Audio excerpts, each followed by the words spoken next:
दोस्तों, अॼु असां सिंधी अदब जी दुनिया में शामिल कयूं था आफ़ताब अमन खानज़ादो साहब जिन जो हिकु बहितरीन कॉलम बदनसीब माण्हुनि जो नुहो।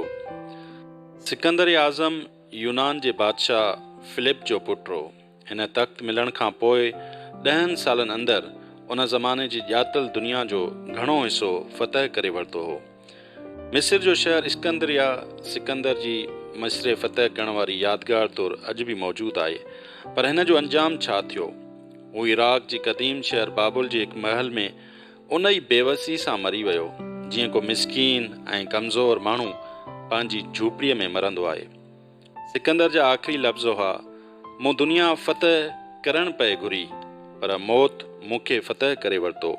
अफ़सोस मूंखे त ज़िंदगीअ जो उहो सुकून बि हासिलु न थी सघियो जेको कंहिं बि मामूली माण्हूअ खे हासिलु हूंदो आहे।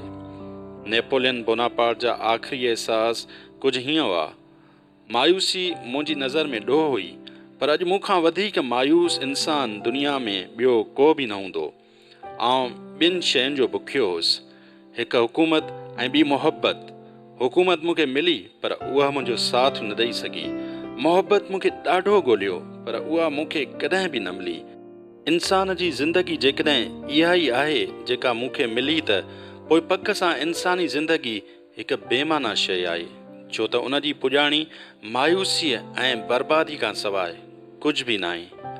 हारून रशीद हिकु वॾी सल्तनत जो हुक्मरान हो, पर पछाड़ीअ वारी उमिरि में हिन चयो हो, मूं सॼी ज़िंदगी ॾुख टारण जी कोशिशि कई, तॾहिं बि आउं ॾुख खे टारे न सघियुसि। मूं तमामु घणी ॾुख ऐं ॻणती वारी ज़िंदगी गुज़ारी। हयातीअ जो को बि ॾींहुं अहिड़ो न आहे जेको मूं कंहिं ॻणतीअ सवाइ गुज़ारियो हुजे। हाणे आउं मौत जे किनारे ते आहियां।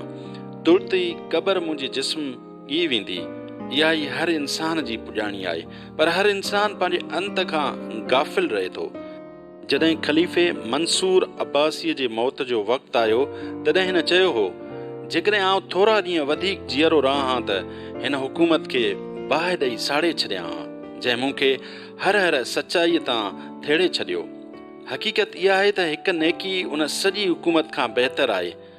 इहा ॻाल्हि मूंखे तॾहिं सम्झ में आई आहे जॾहिं मौत मूंखे घेरे वरितो आहे। ख़्वाहिशूं इंसान जी फितरत जो ज़रूरी जुज़ आहिनि। इंसान ख़्वाहिश कंदो आहे ऐं पंहिंजी फ़िक्रनि ऐं अहसासनि लाइ हिकु मंज़िल जो तयन कंदो आहे, पोइ उन मंज़िल लाइ जाखोड़ कंदो रहंदो आहे। पर जॾहिं उहा मंज़िल अची वेंदी आहे त उहो ॾिसी खेसि घणी हैरत थींदी आहे त उन मंज़िल त खेसि उहो सुकून ॾिनो ई न आहे जंहिंजी खेसि घुर्ज हुई। स्ट्रॉम जेम्सन चवे थो, इहा सोच ग़लति आहे त घणियूं सहूलियतूं ख़ुशीअ जो कारण हूंदियूं आहिनि। ख़ुशी गहराईअ सां महसूसु करण सां, सादगीअ मां लुत्फ़ वठण सां, ख़्याल जी आज़ादु उॾार सां, ज़िंदगीअ खे जोखे में विझण सां ऐं ॿियनि जे कमु अचण सां मिले थी।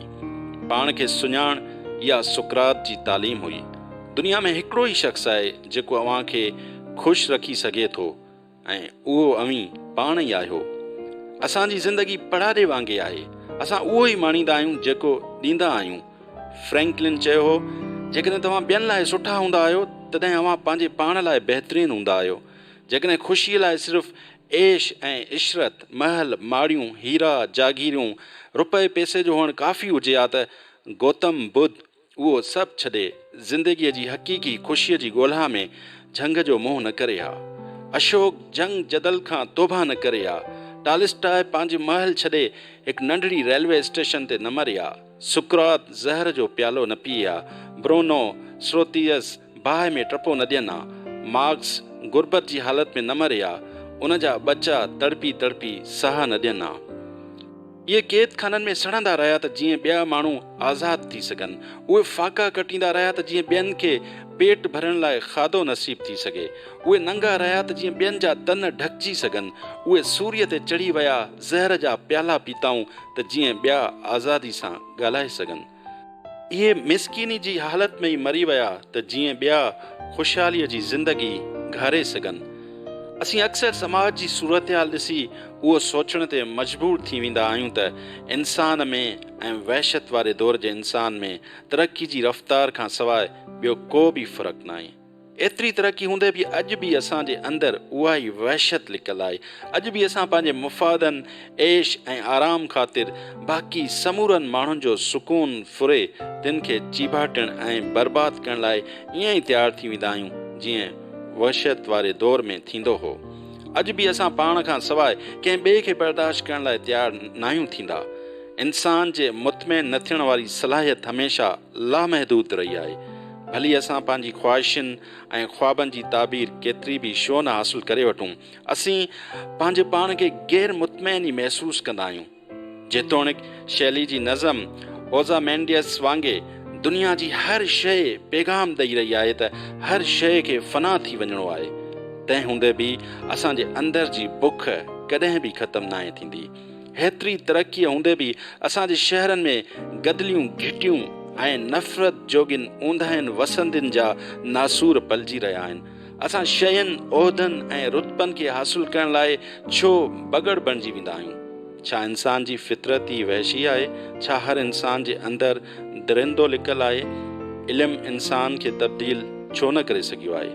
हेॾी सारी इल्मु हूंदे बि इंसान जी दरिंदगी ख़तमु छो न पई थिए? इंसान पंहिंजे फ़ाइदे लाइ ॿियनि इंसाननि खे छो जीअरे ई क़ब्रुनि में दफ़नाए छॾे थो? छो उन्हनि खे ख़ुदकशियूं करण ते मजबूर करे छॾे थो? माण्हूअ जो शिकार माण्हू छो आहे? छा समूरी तहज़ीब, तालीम, तमदन, तरक़ी ॿुॾी वई, बेफ़ाइदे रही? छा सभु कुझु फ़ना थी वञिणो आहे? इंसान में इंसानियत, बर्दाश्त, सब्र, बुज़ुर्गी ऐं सुकून छो नथा पैदा थियनि? समूरनि इंसाननि जा अहसास बुनियादी तौरु हिकु जहिड़ा आहिनि, ज़रूरतूं हिकु जहिड़ियूं आहिनि, मुफ़ाद हिकु जहिड़ा आहिनि। हिते उहो सुवाल थो उभिरे त इंसान आज़ादु आहे या मजबूर? आज़ादु आहे त केतिरी हद ताईं आज़ादु आहे? मजबूर आहे त केतिरी हद ताईं मजबूर आहे? छा असां उन असूल ते हली रहिया आहियूं त ॿियनि खे लुटियो फुरियो न त तव्हां पाण लुटिजी वेंदव, आका बणिजो न त तव्हांखे ग़ुलाम बणायो वेंदो? जेकॾहिं उन्हनि वहशियुनि ऐं फ़ौरनि खे उन ॻाल्हि जो अहसासु थी वञे त इहे कहिड़ी न बेमाना, बेमक़सद ऐं बेकैफ़ ज़िंदगी गुज़ारे रहिया आहिनि त इहे धन दौलत, हीरा मोती खणी घिटीअ में उछले छॾनि। पर ॾुखियाई इहा आहे त उन्हनि जो अहसास बि ख़तमु थी चुको आहे। उन्हनि जे नसीब में उहो लिखिजी चुको आहे त उहे सोन जो ॻरो सलेब खणी हलंदा वतन। पोइ भली उन बोझ हेठां संदन कुल्हा हाराए छो न वियनि? उहे उनखे खणी खणी साणा थी वञनि था, सहकंदा ॾकंदा हलंदा रहनि था ऐं उन सोन जी स्लेब सां चुंबड़ियल रहनि था, छो त उहो ई उन्हनि जो मुक़दर आहे। जॾहिं उन्हनि जो वक़्तु ईंदो त उन्हनि जा बि आख़िरी लफ़्ज़ सिकंदर आज़म, नेपोलियन, हारून रशीद ऐं ख़लीफ़े मंसूर अब्बासीअ खां के मुख़्तलिफ़ न हूंदा। जेतोणीकि वक़्तु खेनि गौतम बुद्ध, सुकरात, मार्क्स, ब्रोनो ऐं अशोक बणजण जो मौक़ो पिणु ॾिनो हूंदो, पर छा कजे हिननि बदनसीब माण्हुनि खे?